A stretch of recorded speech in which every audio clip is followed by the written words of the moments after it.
신약 성경에서 가장 오래된 사본인 4세기에 만들어진 알렉카 지레아 사본에서는 오늘 본문이 끝입니다. 다음에 나오는 말씀들은 필사자들이 후대에 덧붙인 것으로 신학자들은 보고 있습니다. 물론 마가가 두려움에 사로잡혀 침묵하는 여자들로 이 책을 마무리하게 했다고 생각하는 사람도 많지만 다른 생각을 하는 신학자들도 많습니다. 즉 아주 초기의 마가복음 사본이 훼손되었을 것이라고 생각하는 것입니다. 고대 사회의 다른 많은 두루마리와 책처럼 마지막 페이지나 마지막 단이 실수로 찢어졌을 수 있다는 것입니다.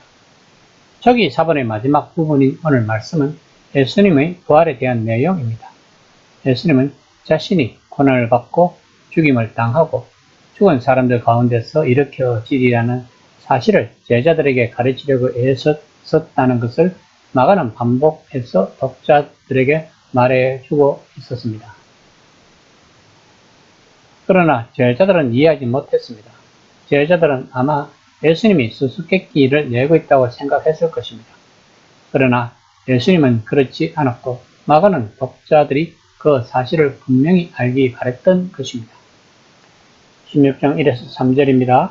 안식일이 지남에 막달라 마리아와 야고보의 어머니 마리아와 또 살로메가 가서 예수께 바르기 위하여 향품을 사다 주었다가 안식 후 첫날 일찍이 해 돋을 때에 그 무덤으로 가며 서로 말하되 누가 우리를 위하여 무덤 문에서 돌을 굴려주리요 하더니 여자들은 예수님의 부활을 목격하러 가는 것이 아니었습니다. 그런 일이 가능하다는 생각조차 못했을 것입니다. 그들은 처음 매장 때 놓친 일을 하러 갔던 것입니다. 슬프지만 꼭 해야 하는 일이었던 것입니다. 그것은 고인에 대한 예우 차원이었으며 또한 부패한 냄새를 줄이기 위해서도 그렇게 할 수밖에 없었습니다. 왜냐하면 2차 매장으로 예수님의 뼈를 수습해서 함에 안치하기 전에도 다른 시신들이 같은 무덤에 안치될 것이기 때문입니다. 그래서 여자들은 안식일이 지나자마자 즉 일몰이 지나간 토요일 저녁에 향료를 산 것입니다. 그리고 한 주간의 노동이 시작되는 일요일 아침에 해가 뜨자마자 무덤으로 간 것입니다. 그달은 돌을 옮기기가 힘들겠다고 생각했지만 주변에 다른 사람의 도움을 받을 수 있으리라 기대하면서 간 것입니다. 그런데 돌은 이미 치워져 있으며 무덤 안에는 흰옷을 입은 한 청년이 우편에 앉은 것을 보고 여자들은 놀랍니다. 16장 6절입니다. 청년이 이르되 놀라지 말라. 너희가 십자가에 못 박히신 나사렛 예수를 찾는구나. 그가 살아나셨고 여기 계시지 아니하니라. 보라 그를 두었던 곳이니라.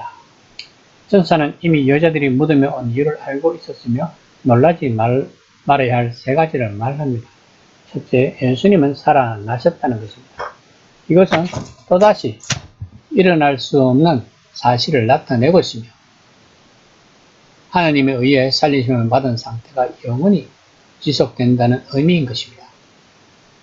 이처럼 부활 사건은 하나님에 의해 주권적으로 이루어졌고 예수님에 의해 결정적으로 실현된 역동적인 사건인 것입니다. 두 번째로 여기에 계시지 않는다는 것입니다. 예수님이 빈무덤에 더 이상 계시지 않는다는 것은 부활의 사실성을 뒷받침하는 중요한 증거인 것입니다. 세 번째로 보라 그를 두었던 곳이란 것입니다. 천사는 예수님이 시신을 눕혔던 곳을 구체적으로 가리켜 확인시키며 예수님의 부활이 사실임을 확인시키고 있는 것입니다. 16장 7에서 8절입니다. 가서 그의 제자들과 베드로에게 이르기를 예수께서 너희보다 먼저 갈릴리로 가시나니 전에 너희에게 말씀하신 대로 너희가 거기서 배우리라 하라 하는지라. 여자들이 몹시 놀라 떨며 나와 무덤에서 도망하고 무서워하며 아무에게도 아무 말도 하지 못하더라. 특히 베드로에게 전하라고 한 것은 세 번씩이나 예수님을 모른다고 한 수치스러운 실패를 책망하려는 것이 아니라 오히려 부활의 목적자가 되어 앞으로 부활의 정인으로 활동하도록 하기 위함일 것입니다.